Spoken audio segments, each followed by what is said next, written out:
நான் இன்றைக்கி வந்து 36 சைஸ்க்கு வந்து ஒரு ஐநெக் செஞ்சு காட்ட போகிறேன்.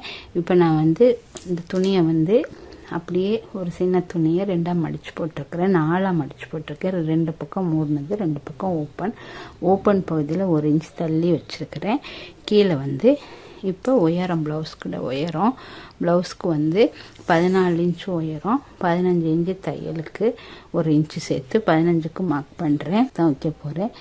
7 இன்ச்சுக்கு மார்க் பண்ணுறேன். ஷோல்டர் 7 இன்ச்சுக்கு மார்க் பண்ணிவிட்டு அந்த இடத்துல இருந்து அதே 7 இன்ச்சுக்கு கீழேயும் மார்க் பண்ணிவிட்டு இந்த இடத்துல உடம்புட 36 4 பிரித்தா 9, அதோட ஒரு 1/2 இன்ச்சு சேர்த்து லூஸ் வச்சு 9 மார்க் பண்ணியாச்சு.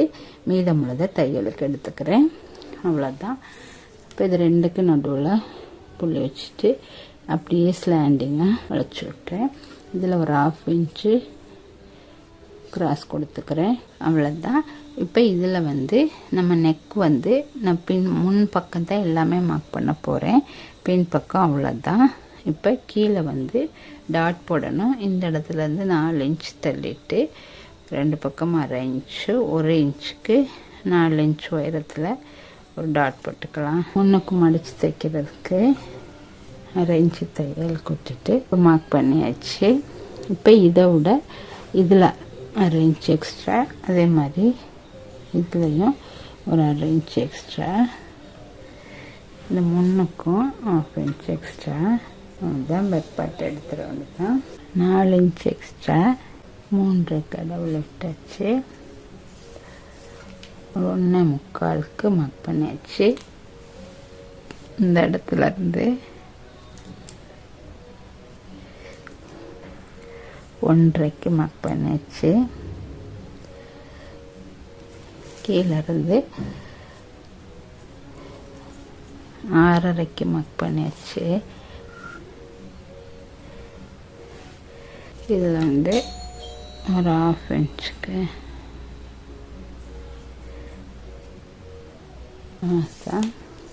இப்போ இந்த இடத்துல இருந்து 4 இன்ச்சுக்கு மார்க் பண்ணிவிட்டு ஒரு 1.5 இன்ச்சு கேப் விட்டுட்டு மேலேருந்து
பிடிச்சிக்குவோம். இந்த தையலை பிடிச்சிட்டு இதை 2 பக்கமும் சமமாக இப்படி மடிச்சுட்டு அதுக்கு பிறகு நம்ம வந்து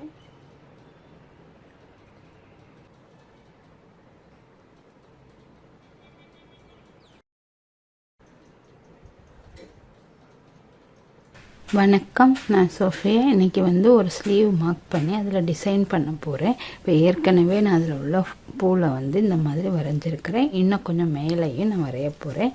இப்போ நம்ம ஸ்லீவ் இந்த ப்ளவுஸ் துணியை வந்து 4 பகுதியாக, அதாவது 2 பகுதி 4 பகுதியாக மடிச்சிருக்கேன். கீழே 4 பகுதி, மூடின பகுதி இந்த பக்கம் பார்த்துருக்கணும். இப்போ இதில் வந்து தேவையான உயரம் மார்க் பண்ணிக்கிறணும். இப்போ எனக்கு மொத்தத்தில் 12 இன்ச்சு வேணும். தையலுக்கு எல்லாம் சேர்த்து 12க்கு மார்க் பண்ணிவிட்டு கோடு போட்டுக்கலாம்.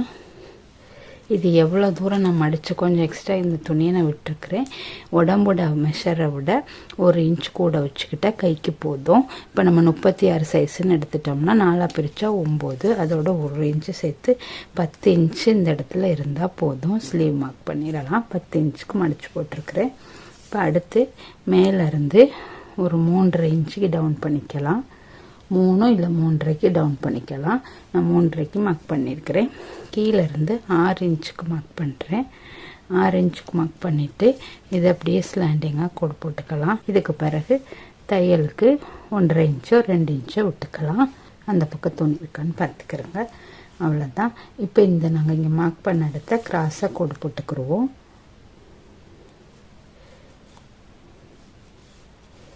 அவ்வளோதான். இதோட கோட் போட்டாச்சு. இதில் நடு பாயிண்ட் பார்த்துட்டு மேலே கீழே ஒரு புள்ளி வச்சுட்டு மேலேருந்து கொண்டாந்து இதை அப்படியே கொண்டாந்து கனெக்ட் பண்ணி விட்ருவோம். அதே மாதிரி கீழே இருந்து இதை கனெக்ட் பண்ணி விட்ருவோம். அவ்வளோதான். இப்போ இதை கட் பண்ணி எடுத்துக்குவோம். இப்போ இதுக்கு சென்டர் பார்த்துக்கிறேன். இதுதான் நம்மளுக்கு சென்டர். அவ்வளோதான். அப்போ இந்த நடு கோடு போட்டுட்டு ஒரு இன்ச்சு கேப் போட்டுட்டு அப்படியே நான் மார்க் பண்ணிக்கிறேன். ஒரு இன்ச்சில் 1 இன்ச்சில் சும்மா ஒரு ஐடியாவுக்கு தான். இது மாதிரி செய்யணும்னு உங்களுக்கு விருப்பம் இருந்தால் செய்யுங்க, இல்லாட்டி உங்களுக்கு பிடிச்ச மாதிரி செஞ்சுக்கிறோங்க. அவ்வளோதான். இப்போ அந்த ஒரு இன்ச்சு இதில் கனெக்ட் பண்ணி விட்டுருவோம் நேராக. இப்போ இதில் கம் வச்சு நம்ம இந்த சீக்வென்ஸை ஒட்டிக்கிடுவோம். இந்த மாதிரி நான் சீக்வென்ஸ் எடுத்திருக்கேன். இந்த கலர் சாரி தான், அதனால் நான் இந்த சீக்வென்ஸ் எடுத்திருக்கிறேன். ஃபஸ்ட்டு கோடு போட்டுக்கலாம். நம்ம கோடு போட்டதுக்கு மேலேயே கம் அப்ளை பண்ணிக்கலாம்.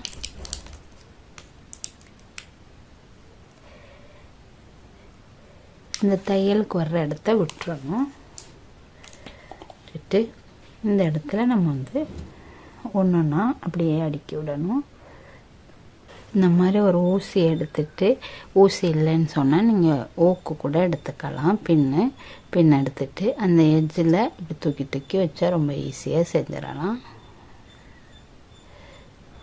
இது 2 பக்கமே ஒரே டிசைன், அதனால் நான் 2 பக்கமும் எப்படி வேணாலும் வச்சுக்கலாம். இதெல்லாம் காஞ்சு முடித்த பிறகு இதில் வந்து ஹோல் இருக்குது, ஓட்டை இருக்குது. அதில் தையல் வேணால் நான் போட்டுக்குவேன்.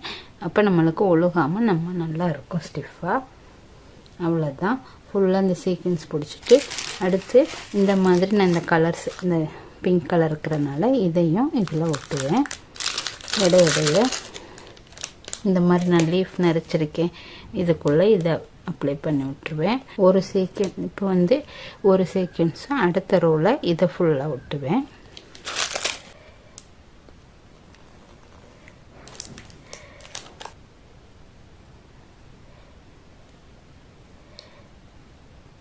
அப்படியே தொடர்ந்து எல்லா லைனுக்கும் ஒட்டிக்கிறணும். அடுத்து இந்த லீஃபில் வந்து இந்த கேப் இருக்குது, அதில் வந்து இந்த கலர் சீக்வென்ஸ் எடுத்திருக்கேன். இதை அப்படி கொட்டி விட்டுறலாம். காஞ்ச பிறகு தட்டி விட்டோம்னா கம்மில் பட்டது போக மீதமெல்லாம் எடுத்துக்கலாம்.